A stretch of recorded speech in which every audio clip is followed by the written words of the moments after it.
Hey, everybody. Welcome back to Engaging the Phenomenon. And welcome to this is going to be the first episode on Contact Week. So I'm going to be doing contact stuff almost every day.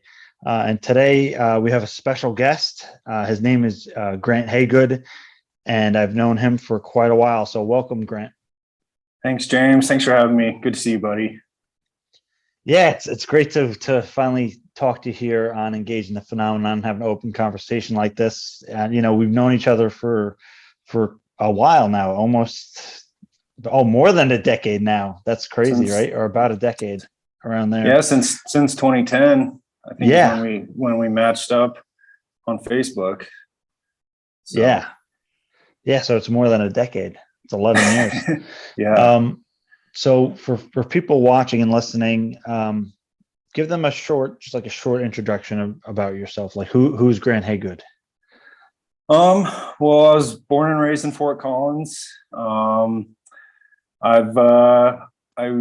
worked in the snow sports industry for 13 years. Left that a few years ago, and I'm back down in Fort Collins again, working for a manufacturing company. One aerospace plant, one is defense and energy, and I manage the tool crib. It's basically like an inventory analyst position, but yeah, pretty always fun stuff going on with that. So yeah. And so you're here on Engaging the Phenomenon. So you had something to do with UFOs. How do you find yourself here on Engaging the Phenomenon talking about UFOs? Well, I was never interested in UFOs at all. My parents were in medicine, and they weren't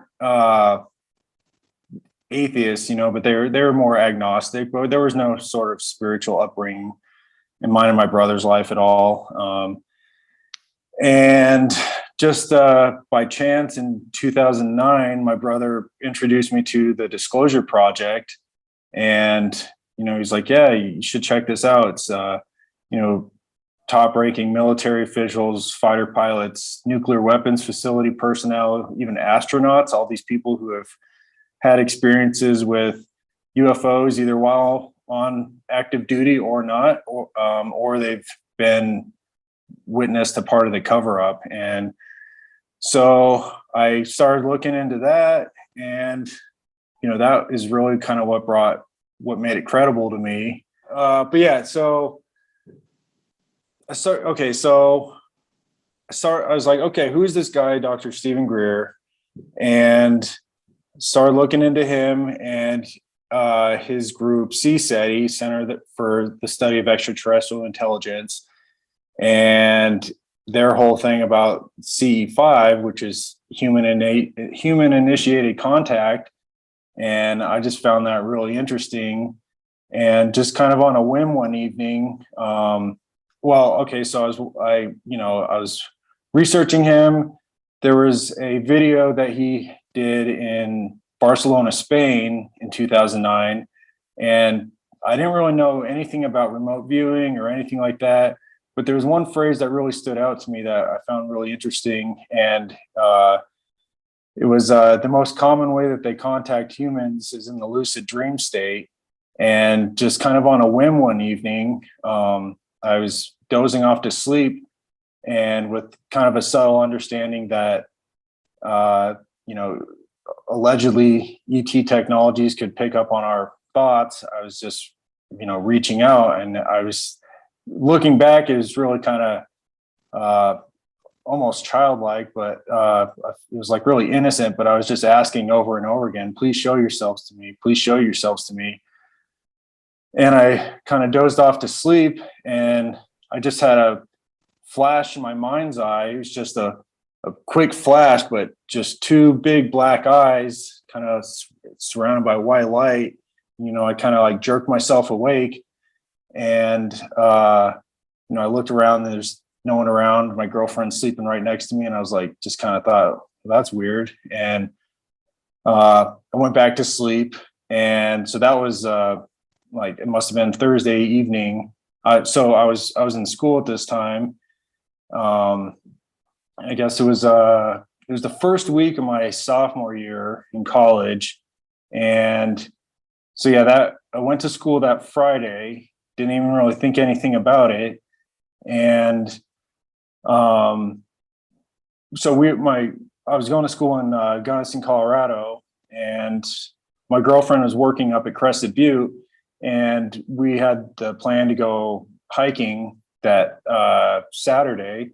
We were going to go hike a 14,000 foot mountain, and but yeah, so she got off. So I went to school that day, and she came and picked me up after work. And like normally I drive, but she's like, "Oh, I'll drive."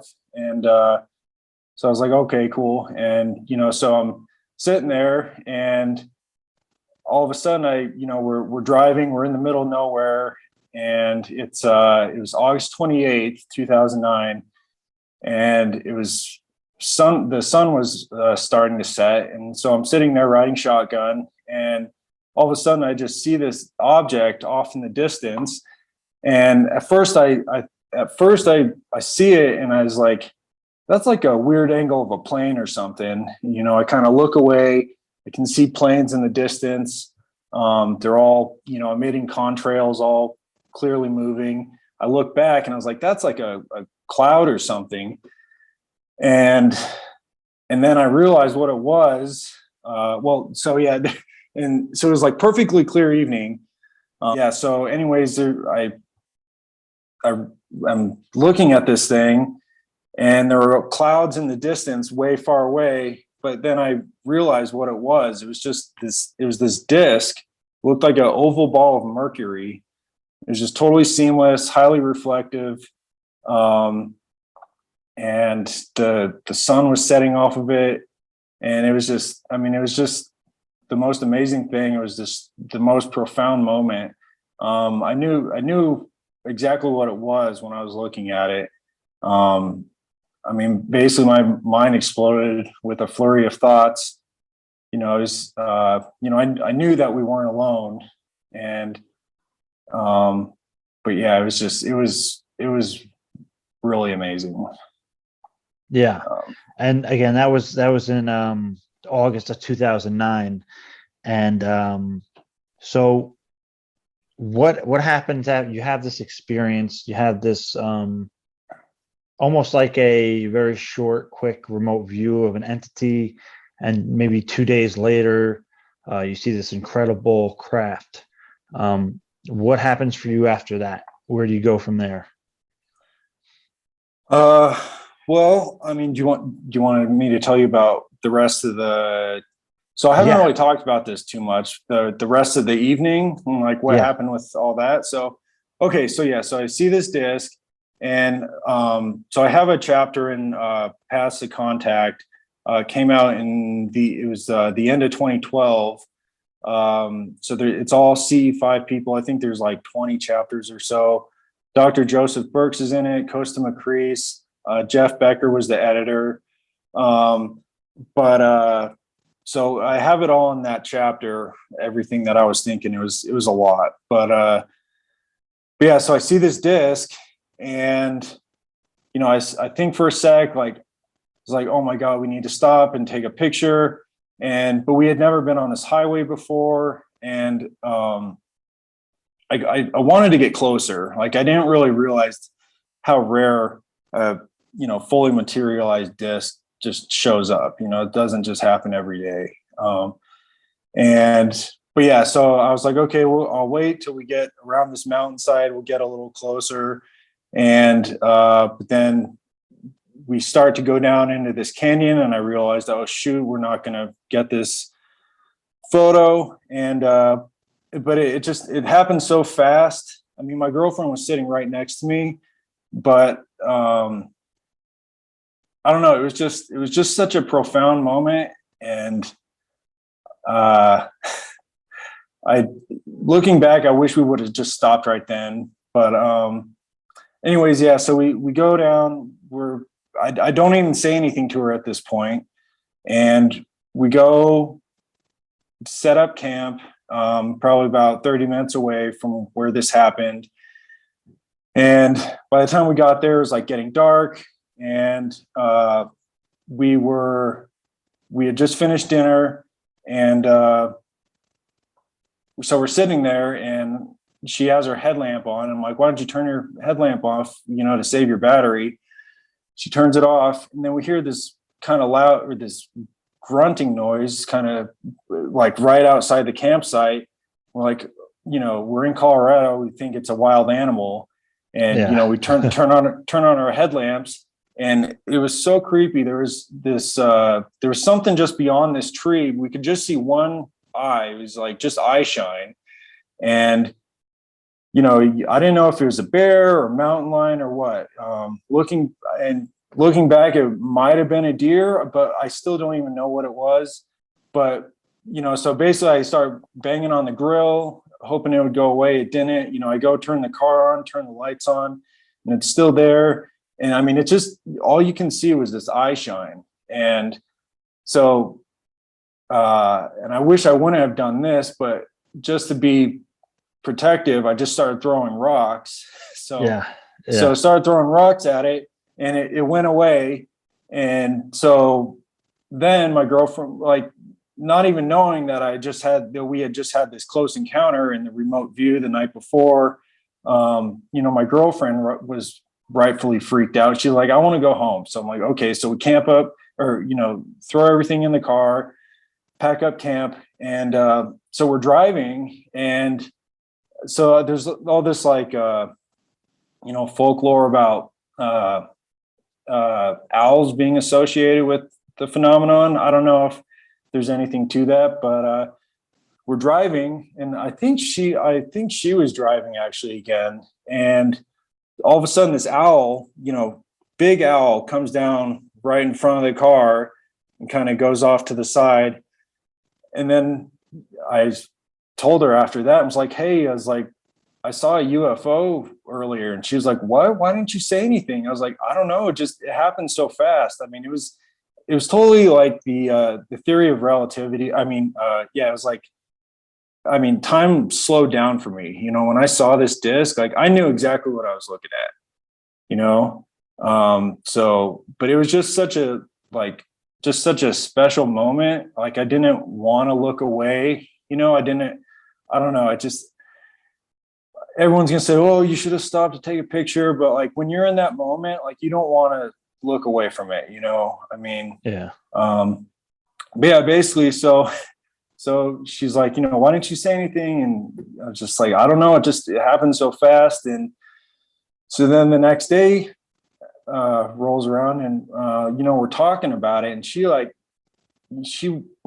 wasn't really believing me, and I was kind of like I knew what I saw, and I said that, and I was like, I saw something. And she was kind of like, well, I don't know, kind of like that. She didn't really know what to make of it. But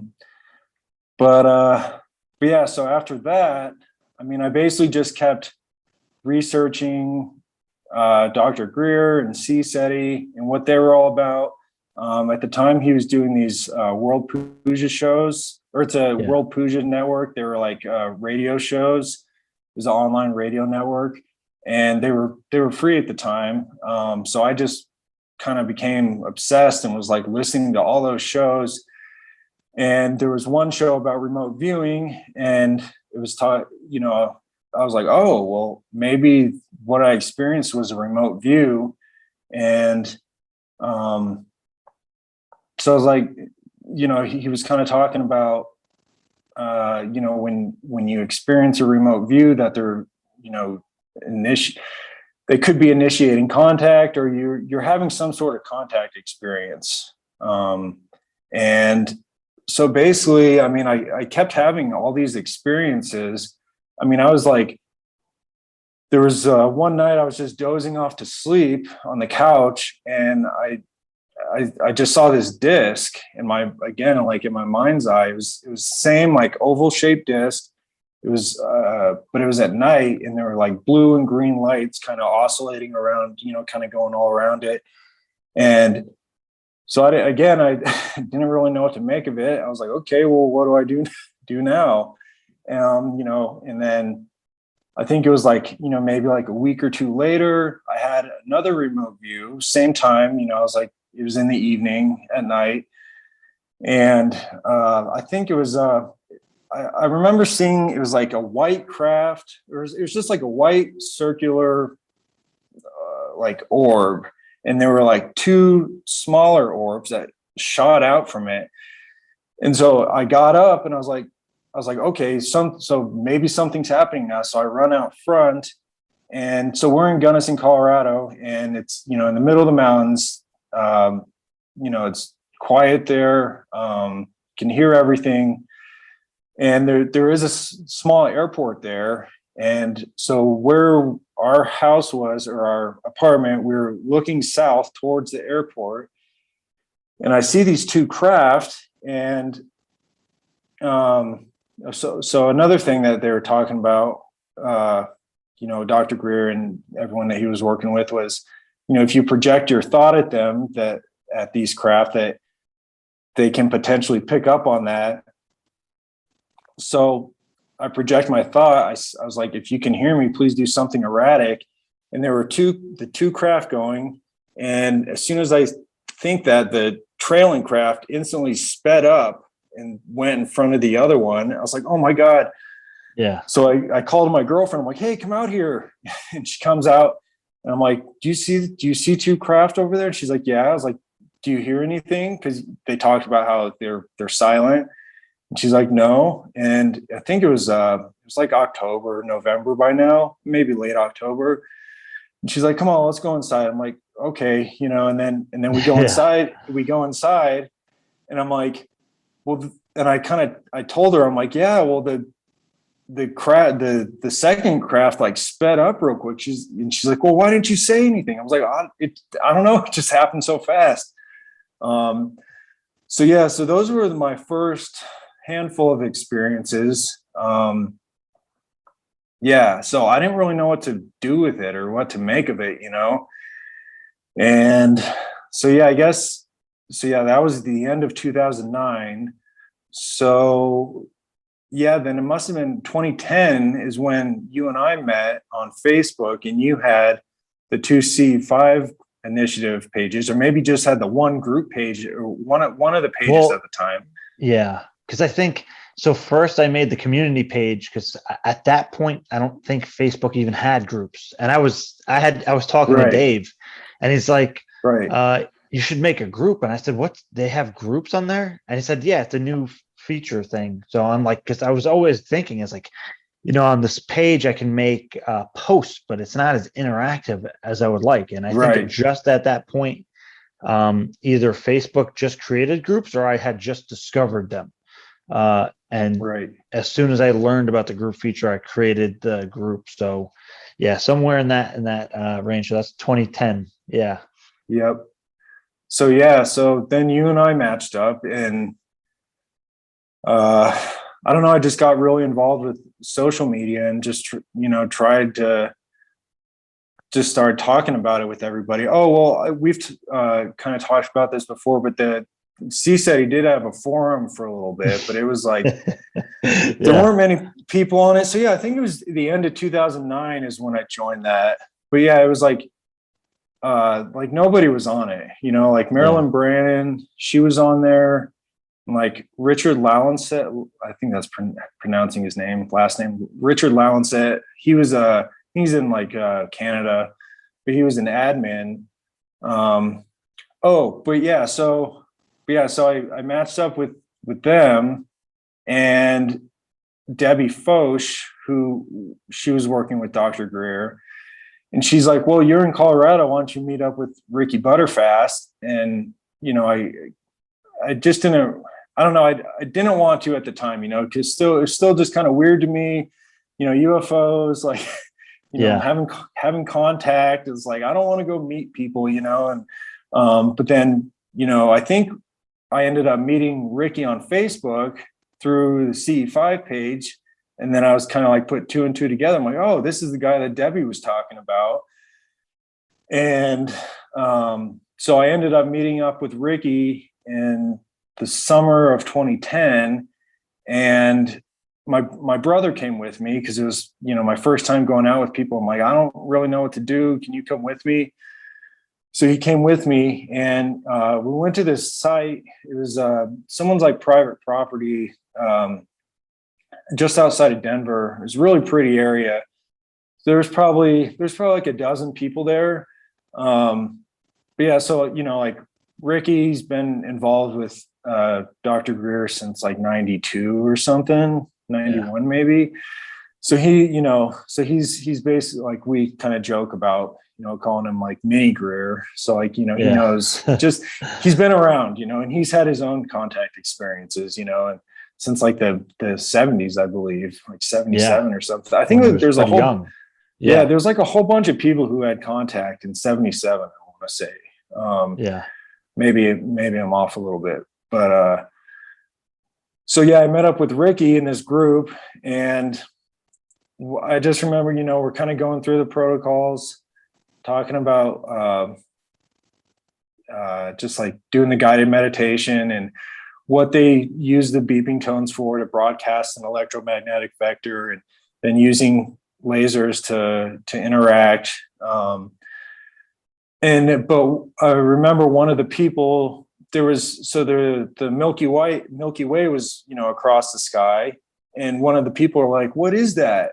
And I was just like, "Oh my God, like, these people don't, it's the Milky Way, So I was like, okay, I'm not expecting anything to happen tonight, So, but yeah, I don't remember, but when exactly, but at some point, Ricky says, he's like, "Oh, there's a flash over there," and he like signals, points his laser, and I look over, and I mean, it was the most bizarre thing. It was like looking.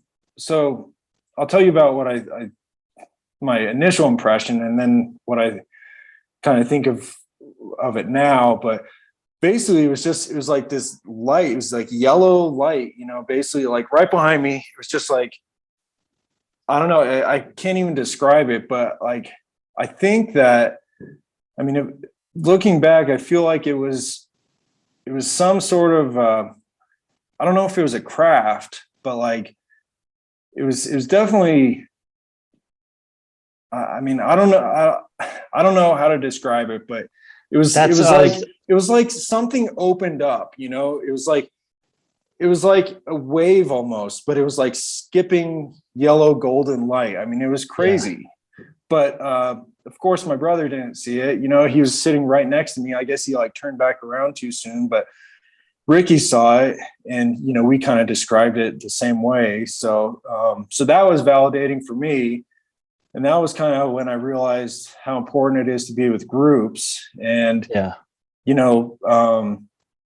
because that helps, validate what you are seeing, because like even with this disc, the daytime disc, like I knew what I saw, like I snowboard, I used to snowboard 100 plus days every year, going 50 miles an hour down the mountain. Like my vision is perfect. I don't wear glasses. I've never had any sort of random hallucination. I'm not on any medication. I don't use drugs. But it made me feel crazy that like I saw this, but no one else saw it, Yeah. Well, and Jacques Valet has spoken a lot about that. And it's one of the reasons why his work is so important is because he's talked to so many witnesses, and Dr. Burks is familiar with this as well. In that, I mean, it could be where two people are right next to each other and they have two completely different experiences, or two people are next to each other and one witness sees this whole event and the other person doesn't. So again, unidentified aerial phenomena, high strangeness. These are not convenient, but this is the reality of what we're dealing with sometimes with contact and UFO intelligence. So I just wanted to imprint that right there, just for context. Right. So let me think. I don't know if I went out. I might have gone out with Ricky like once or twice after that. Yeah. There's like a site just outside of Boulder that he likes to go to. And I feel like it's too close to the city. Like I've been out, after 2013, I came down a whole bunch for like a couple years. But there was nothing like really profound that I've seen there. But yeah, so okay, so 20 so after 2010, I went out with Ricky probably a couple times. But then in 2012, Dr. Greer was having a CE5 ambassador training in Crestone, and I wanted to try to go to these, earlier, a couple of years before, but it just didn't work out. Like the timing didn't work out, and I think I was like on vacation one time when they were maybe it was like 2011 when they were in Crestone, and it just didn't happen.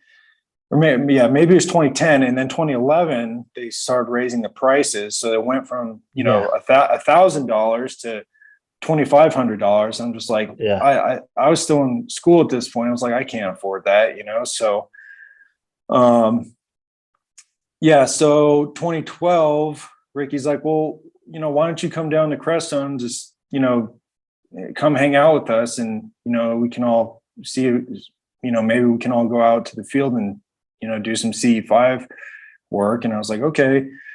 So yeah, it was the night before their ambassador training, and so yeah, we all Ricky, we go to some restaurant. Crestone's like a tiny little town, but I don't know if Ricky let Dr. Greer and Jan Bravo and Emery know that we were going to be going there, but they showed up eventually, and I was like, oh, there they are. So, but they didn't really seem too into going out that night, and I was like, well, I drove 3 hours from Gunnison, talking to Ricky at this point.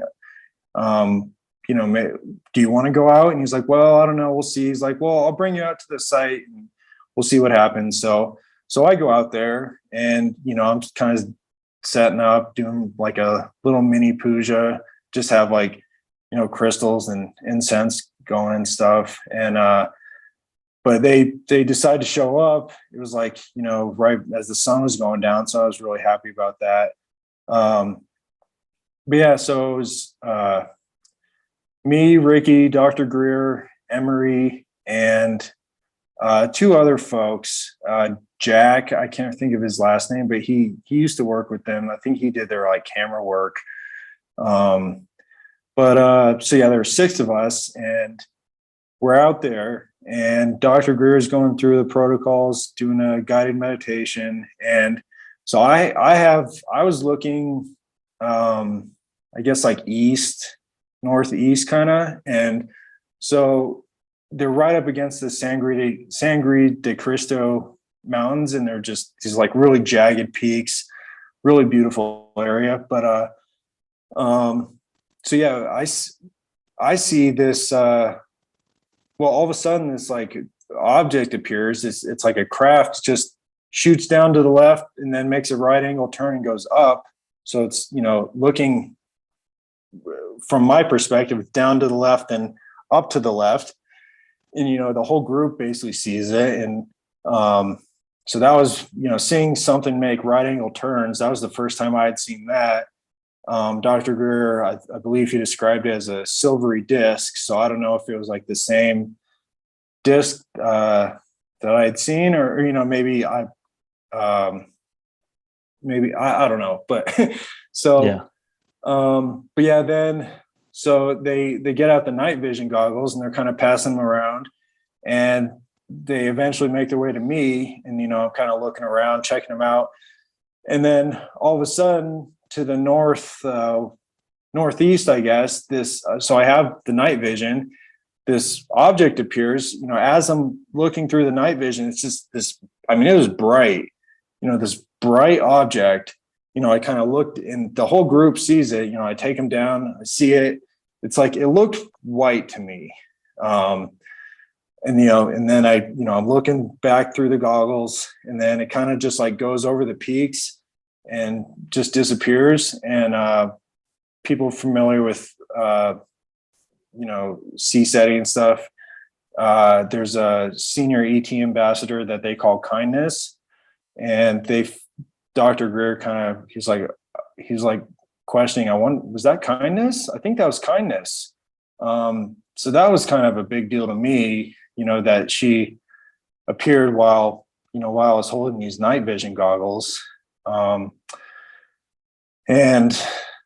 what else? I guess there's like a couple. There was like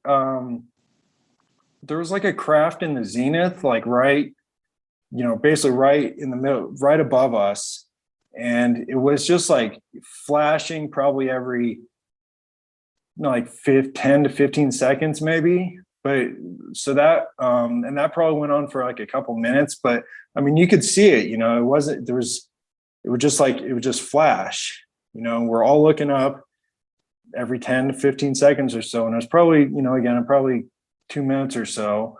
But yeah, so that was my one experience with Dr. Greer in the field.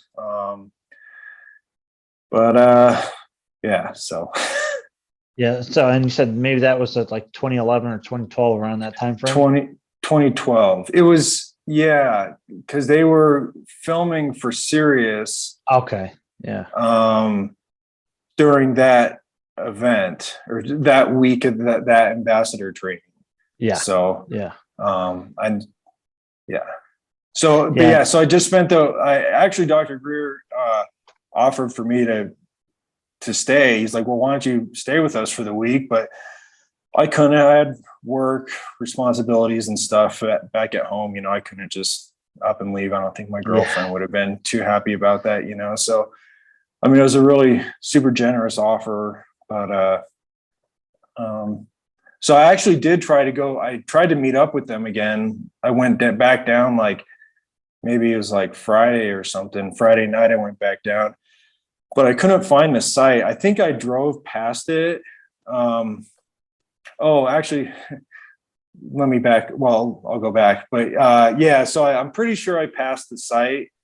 But actually, so that night that I was with them, cops showed up. So it was probably like maybe 11:30 or something. But yeah, so it's in the middle of nowhere. It's like dirt roads, basically. It's like property that Dr. Greer had. But yeah, these cops show up and they're like, "Oh, someone's saying that you're shining lasers in their houses," and they're like, Crestone is like it was like northeast of us, but we weren't shining lasers at all anywhere near any house, so that was kind of interesting that like someone called the cops on us or whatever. I don't know. So, Yeah. So they were kind of parked on, so there were, 5 or 6 cars parked on this dirt road just off of, like, it wasn't, I mean, it's literally just land with like it's just like a path to the circle, basically. So there was literally nothing there. But I think after that first night, they started parking off of that road. So I think that's why I missed them. But like they had like red lights up and stuff. So like you can see that in Sirius. So I like looking back, I feel like I drove past the site, but it was, it's pitch black out there. You can't see anything. So Yeah. But yeah, so pretty interesting though. Yeah. And so how did all that, from, I guess, from the beginning, in 2009, when you're hearing about this stuff and then you have the experiences to 2012, how did the contact affect your life? Oh, Worldview, paradigm, anything, Yeah, I mean, it was huge. I mean, I think when I was younger, I was never interested in school. Like, school was really boring to me. I was never engaged. I mean, I was in my 20s. I started to become really interested in space. It was like, so that was space was really interesting to me. But I think, I didn't have any sort of, again, I didn't have any sort of spiritual upbringing. So I think, just adding that whole element to reality was like, that was paradigm changing in itself. It's like that there's more to reality than just the physical. Like quantum mechanics kind of validates all that, with like,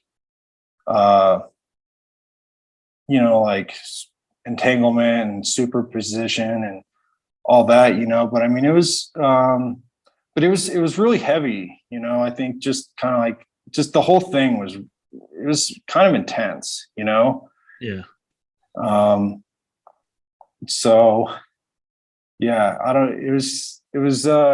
feel incredibly lucky to be a part of all this. But it's a lot, Yeah. but yeah, it's amazing and beautiful, and I wouldn't change anything for it, but it definitely put a lot of pressure on, like, mine and my ex put a lot of pressure on our relationship. Like, I went through a lot of changes, and she's kind of just like, I'm talking about like contact with ETs, and she's just like, what? Yeah. So Yeah. but yeah, I think it's amazing. I think it's really special to be a part of, something special to be a part of. So Yeah. And now, if we're going to jump ahead a few years, what was your reaction or your perspective like when the New York Times article came out in December 2017, and they're talking about this whole time Greer has been talking about they have programs and all this, and the official government statements have been like, no, there's no UFOs, there's no investigation into any of that. That's all nonsense. It ended with Project Blue Book in 1969. And then here in 2017, you have this New York Times article with this gentleman, Luis Elizondo, saying he directed a UFO program for the Pentagon. So when you heard about that news, what were your thoughts on that? I know everyone on especially UFO Twitter has their opinions of Dr. Greer, but I think for the most part, his work is pretty solid. I've really I've been researching a lot the last couple of years since then, so I've branched out a lot. But my initial reaction when I saw that article was like, holy shit, like somebody made a decision here. Somebody pulled the trigger. This is because it doesn't get talked about, so it was big for me. The whole, false flag, last card thing, that was my initial thought. I was like, holy shit. It was actually really concerning to me at first, and so I didn't really know what to make of it, with TTSA and Tom DeLonge. I was just like, what is this? What is going on? Yeah. Again, like, I think Lou Elizondo, he's also like another controversial person. Whether he's, I don't think he's a disinfo agent, as Dr. Greer says he is. Maybe he is. Like, I don't think he's like, if it is, maybe it's more like unwitting, but I think Lou's a good guy. I've watched a lot of most of his interviews that he's been on, and I feel like he's a genuine person. Yeah. So I know that, like, there are competing interests in the government and corporations and everything. So, like, again, I still don't really know what to make of it. I think it's we should always keep our guard up, but until there's something, reason for concern, I don't think we should be jumping to conclusions. And you know, you know, basically calling people liars and, you know, disinfo agents, you know, all that. Just, I don't really find that very productive. Not really a good way to build bridges, I feel like. Um, but I mean, at least I'm really grateful that it's out there. Actually, Yeah. so yeah, guess it was 2013. I kind of stopped. I really, so my ex and I split up at the time. So yeah, so that was really hard on me. That was like a big thing. But then, you know, even just talking about UFOs on social media, there were, you know, a couple people that I grew up with, and they like really went at me, you know, like really attacked me, like saying that I'm crazy, you know, I use drugs, you know, all that stuff. So I like really withdrew from all of that for a couple years, you know. Yeah. And I mean, it was just really hard though, because it's like, you know, this is real, you know, it's happening, but it's like the stigma. I mean, you're instantly, you know, portrayed as being crazy or whatever, you know. And so I just really didn't even want to be involved with it for a while, you know. So I just was like, you know, I don't really know what to do with it. You know, I'm having these contact experiences. You don't, you know, it wasn't like you wouldn't have, I would go out by myself when I was up in the mountains and, you know, initiate CE5. And like, there were not plenty of nights when like nothing would happen, you know, I wouldn't have any sort of contact. And I just kind of threw my hands up. I was like, well, I don't really know what to do with this, you know? So I Yeah. guess I'll just kind of keep it on the back burner for now. But yeah, then the New York Times article came out, and that was that. Yeah, again, that was a big thing. So I kind of started to get re-involved with all that. Um, so Yeah, I mean, yeah, that must have been a huge validation for you in a sense for some of the people in your life who were saying, "Oh, UFOs and all this," it, and now it's on the front. You know, it's all over the place now. it Where from was 2017 until now, we've had several like major headlines. You know, everything from UFOs, UAP, and then they're saying, well, you know, we can't rule out that it's extraterrestrials, or it's we've come such a long way, and really, I mean, it's hard for us to really look at it in real time, but a lot has happened really fast. I mean, yeah, considering the last 80 years has been very gradual, very gradual, and then all of a sudden it's like boom, boom, boom, boom. You had the UAP task force, and now there's new language that was just passed in the NDAA, where there's going to be an official office, long-standing, that's going to get funding that's looking into UAP and the biological effects, and there's obviously the whoever created that language, the Gillibrand amendment, it's highly informed. right, So it's and there's going to be information that's shown to the public. I mean, obviously, I think we're not going to get like all the classified stuff, but it's still opening up the conversation publicly, saying, hey, this is something that's real, and the government is now taking it seriously. And they even have language in there that accounts for looking at materials and possibly reverse engineering right, the technology. I mean, so what and for people like us who have researched it and had experiences, like the writing's on the wall. There's always a concern of like, where is this going to go from here? We obviously, again, if the government was not being forthcoming for 80 years, maybe they all didn't know. But how could we take everything at face value? So there is kind of a thing where you have to be grounded and centered and openly optimistic, I think. right. So with this kind of, everything that's occurred, where are you at now with that?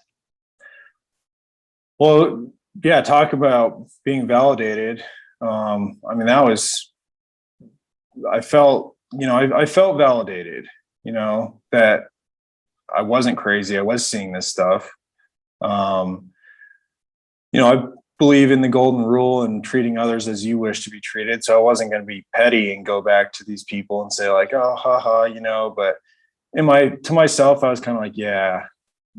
So, Yeah. I mean, if you really think we're alone in the universe, I mean, there's hundreds of billions of star systems in our galaxy alone. I mean, I don't know. It just seems impossible to me. So, yeah.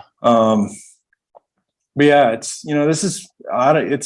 there's been so much happening the last couple of years, so I mean, I think I tweeted a couple, maybe like a year ago or something. And I was just like, what is happening? It's just, I don't know what to make of, it's just, I mean, it's just so crazy how it's being talked about so openly, Yeah.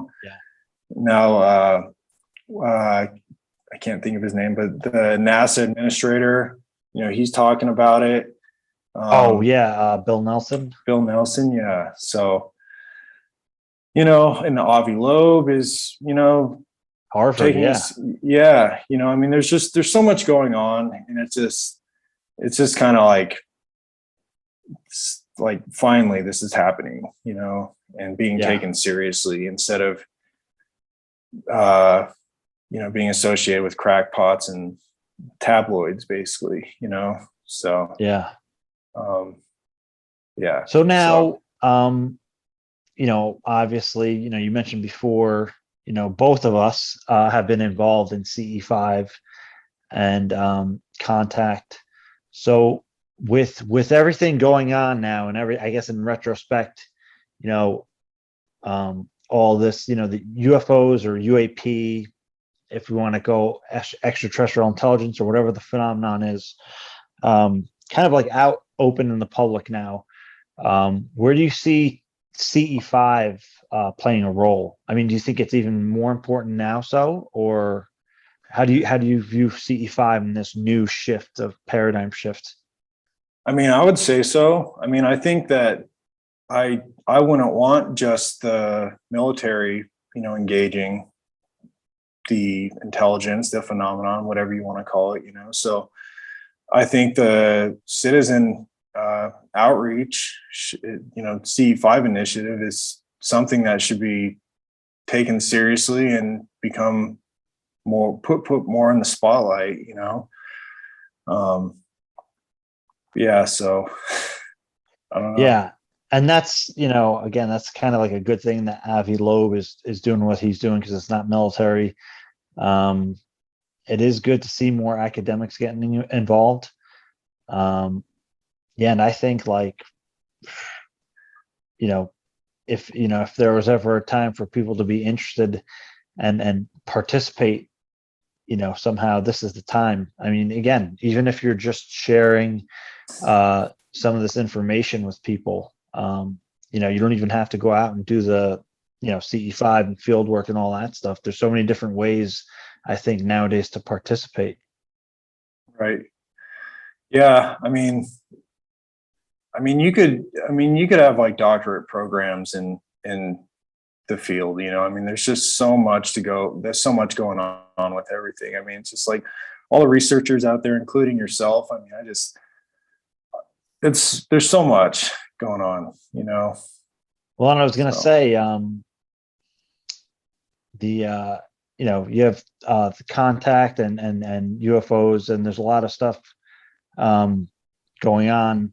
So, UFO Twitter has been, I think, pretty important in a way where it's, we had different people on mainstream media that were reporting on it, and they were actually interacting with UFO Twitter as well. Right. So they weren't even just like, oh, it's these UFO people on the internet. They were like asking for information and leads and stuff. So we're in really interesting time now. Yeah. Where again, I think, you know, people that have had contact and have been doing UFO research have an opportunity now to reach different people and kind of share that information. Because Absolutely.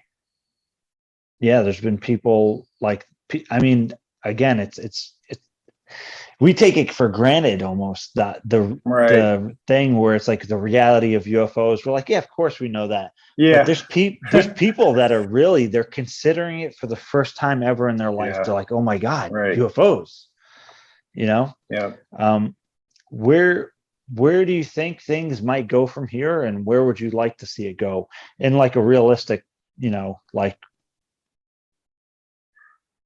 Oh, well, I mean, I think, getting Congress involved is pretty huge, having some oversight, um, you know, over over USAP programs. Hopefully we can get those out of the shadows. And,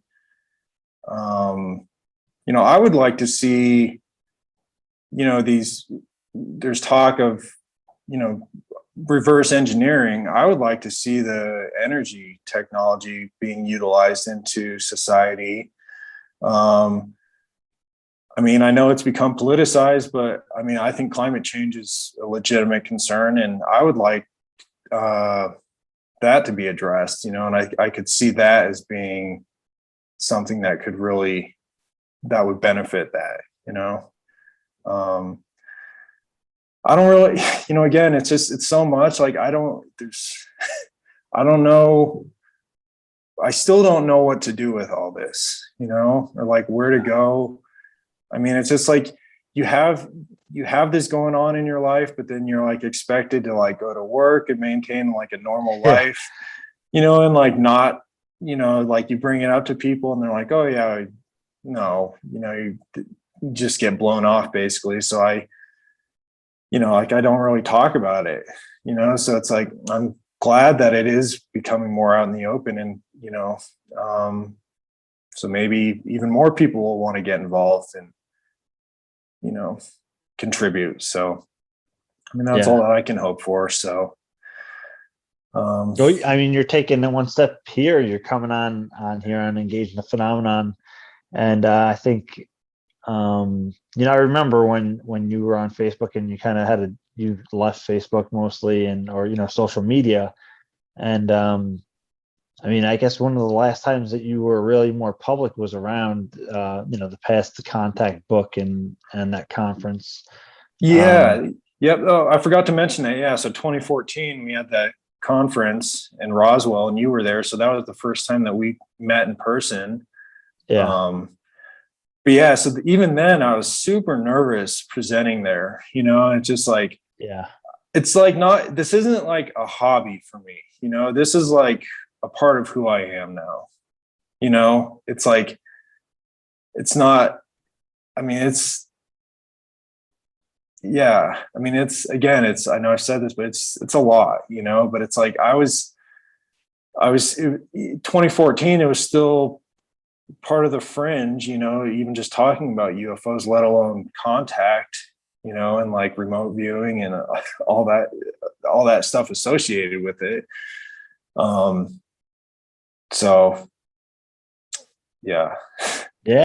But for everybody listening, do you have any kind of like parting words for the audience? I would just say keep an open mind. I mean, what we're dealing with is extremely bizarre, and I think there's just a lot that we don't know. I mean, even just in astrophysics, new discoveries are made every day, and I think just keeping an open mind is the best thing that we can do, and I think maybe letting go of some of the old folklore and mythology. I feel like I came in at a kind of at a sweet spot, in 2009. It was like, before then it was like UFOs and abductions and just all that crazy stuff. But then there's 2017 where it's UAPs and Lula Elizondo. So I think just, I don't doubt that, abductions happen, onboard experiences, but I think there's, I think there's a lot, that's like a whole thing in itself right there, but I think Yeah. if I look around, I don't see a threat. I mean, again, I know there's a lot of stories and tales, but I'm not really seeing it. I feel like those people kind of live in like, I know I'm going to get a lot of pushback on this probably, but like, I feel like they almost live in like a different reality. Like I'm not seeing it, but it's like, I haven't experienced it. So I'm not going to go and discredit people, but what they're experiencing is not at all what I've been experiencing. What I experience has been just absolutely amazing and mind blowing and beautiful. And just, yeah. So, yeah, I don't know. I would love to do this again though. Like, again, I was also really nervous getting started with you on this, but this has been good. And I just think it's really important to share this stuff, and now that's, coming out of the shadows, it's like not as you're able to talk about it, and not be cast as being crazy or whatever, so, yeah. So, Yeah. And I think it's an ongoing process. We've come a long way, but we're certainly not done. There's a lot of work to be done. And I think it's something that's going to have to naturally unfold, just like every other kind of revelation or movement. Like, just as a really short example, when people were told like that the earth is round, like I'm not sure like right. everybody just the same day was Right. like, oh yeah, of course that probably had to kind of like sink Right. in for a lot of people. So this is no different, if not even more profound in some ways. Oh yeah. Because I suppose every day and age they always think they're at the cutting edge and they're at the highest peak of evolution. And it's like, even with all our technology we're seeing now, it's like, we got a long way to go. But again, but yeah, Grant, sorry. no, go But ahead. Go yeah, ahead. I mean, I think I don't, again, like we could probably have several more shows about all this stuff, but I mean, I don't know why I had contact the first time I reached out. I honestly just think it's, if you're not prejudiced, you're not racist, sexist, homophobe, all that, just being accepting and a good person. Like, I think that's what they're looking for. So that's my thought on that. Again, it's a lot to unpack. It's really heavy, but I think it's absolutely amazing. And I think everybody should be doing CE5. So, let alone, founded by Dr. Greer and all the controversy that surrounds him. I just go meet people in your local area. You don't have to download the app. You can meet them on Facebook. Just get out there and go sit out under the stars and actually see what it's about, because it's pretty awesome. So, so that would be my advice for everybody. Yeah, and now's the perfect time to do it. It's contact week, and I'm going to be doing videos every day all about contact. Nice. So if people are interested in that, they could find that. And where can people find you?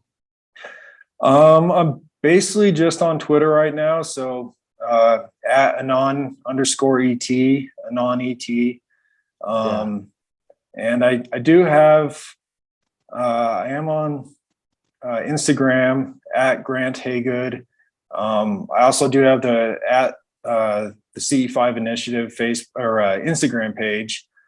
I haven't really posted there in a long time. I don't know. I haven't been super motivated to post there, but I'm pretty active on Twitter. So, yeah. So anon_et, that's where I'm at. So. And I'll put that in the description so people can find you there.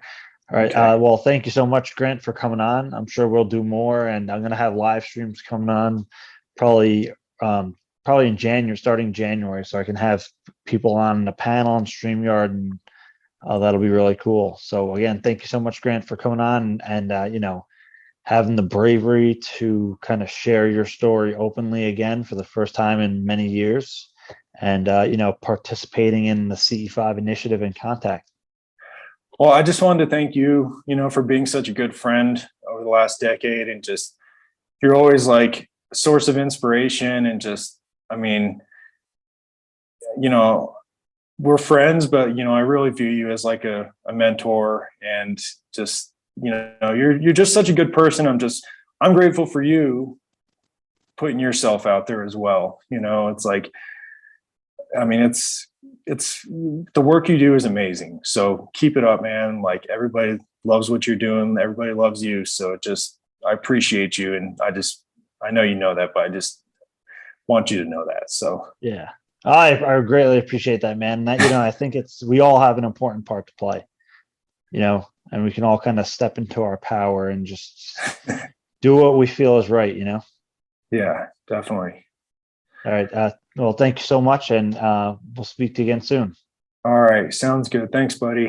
All right. Take care, Grant. Be well. You too. Thanks, James. You too.